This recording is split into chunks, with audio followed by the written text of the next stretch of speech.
G'day guys, a video about buying a used Subaru. This would be common across a lot of the models. This one's a 1997 and it looks quite nice. The person who bought it thought it was nice. The way I'm going to make this video, it's not about, checking windows and whether the air conditioning is working. That's standard stuff. It's up to you to check all that, check the seats are working and the horn and all that. But when you look at a car, you want to look for cracked glass. Sometimes you don't see it if you're sort of uncomfortable or in a rush. And the way I'm going to make this video is what you need to look at without a lift. So it's very easy, if you know what to look for, to pick a lemon straight up. You don't need to spend your money on inspection. So this car came in for a query and I said, look, I'll check the car out for you, no charge, because his registration was coming up. And I went under the car, there's oil everywhere. I looked through here, so I'll just get the light. Particularly in Subaru, or any car as well, but the first thing you want to do is lower the coolant. Now this car's had a new radiator, but what's going on here with these coolant stains? This could indicate a head gasket failure, blowing coolant out through here in the Subarus. There's definitely an issue here. So when you see that deep red stuff, like I mentioned in previous videos, just don't touch the car. So that's enough, like as in, you go to look at a used car, you see all rusty coolant or anything like that, you just run straight up. Now here you can see the drive belts, that's pretty cracked. The tensioner bearing's a bit noisy for the air conditioning. You can see if batteries are leaking and all that, that's obvious. But you can come down here and look at the drive shafts down there and see that it's ripped.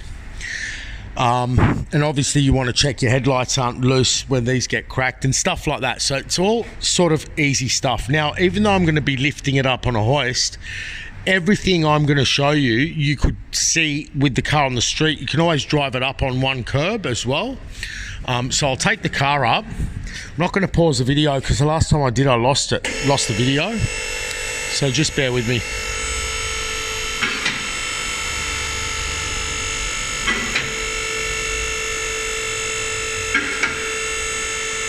So yeah, the car's an exhaust leak, and it wasn't noticeable at first, but if you listen to slight noise, and if you think the exhaust is leaking,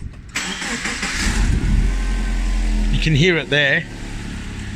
You can always block the back here, and you can hear the gas leaking out. So I'll show you where that's leaking when I take the car back up. I actually can't see where it's leaking from. It's leaking from above the shields, but you can look at the tires and they look really fine, and then you turn them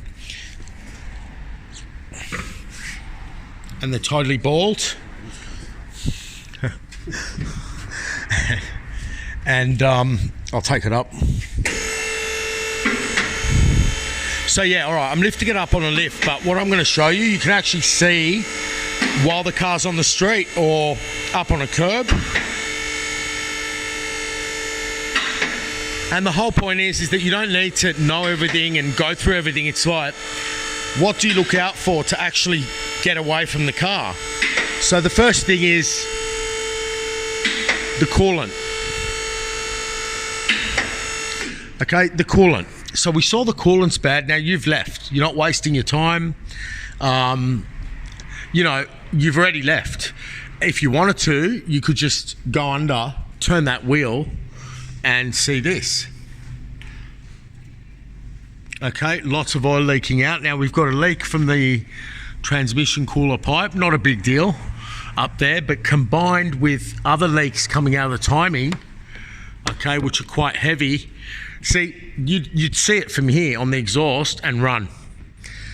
Okay, combined with those leaks, it's made quite a mess. And the problem is you can't get through the registration renewals in New South Wales like that. Now, this drive shaft boot was replaced with something that's not correct for the car. So that's torn.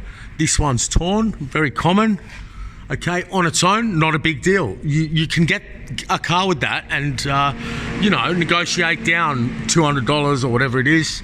Front brakes are totally worn. Now you can see it from there, but Subarus are a little bit harder than most cars to look at. On this particular one, going from this angle, I can see the front pads are very low immediately. Obviously, you look at shock absorbers, especially on an Outback, you've got the clearance. You can see if there's any oil up there. Okay, and stuff like that.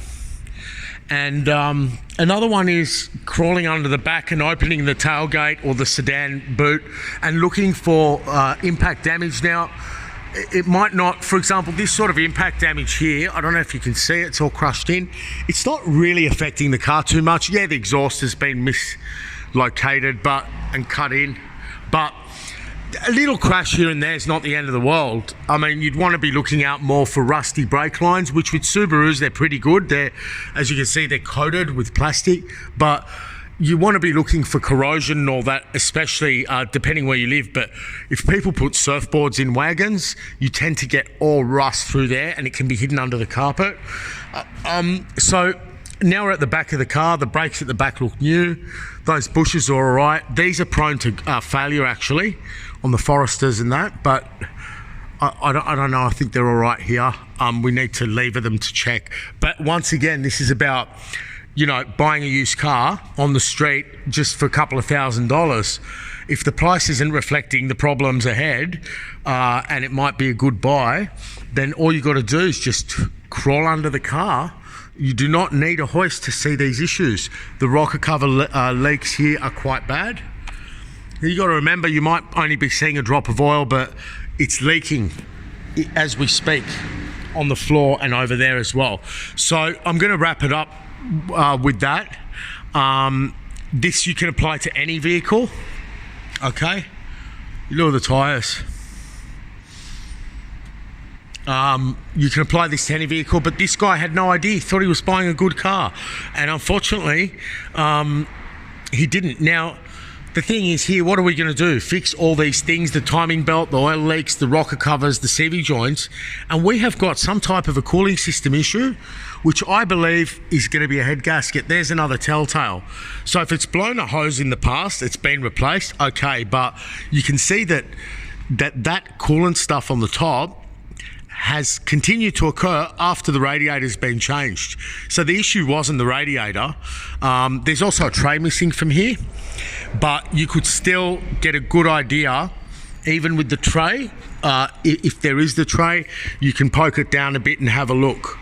Okay, it doesn't take much to protect yourself from someone who's trying to offload a really bad car on you.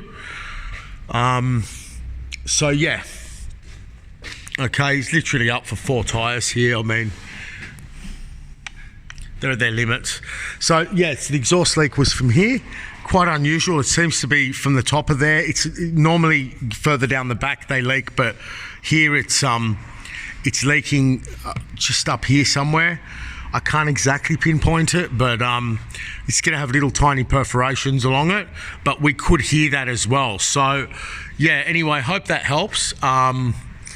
It might not be everything about buying a used car, but it should certainly put you out of trouble. It took me less than 1 minute to already see the drive shaft, the coolant leaks, the oil leaks, and the cracked fan belt, and the bad tyres, and the bad front brakes in an instant right there in the driveway. So I hope this video will help someone make a more prudent buying decision.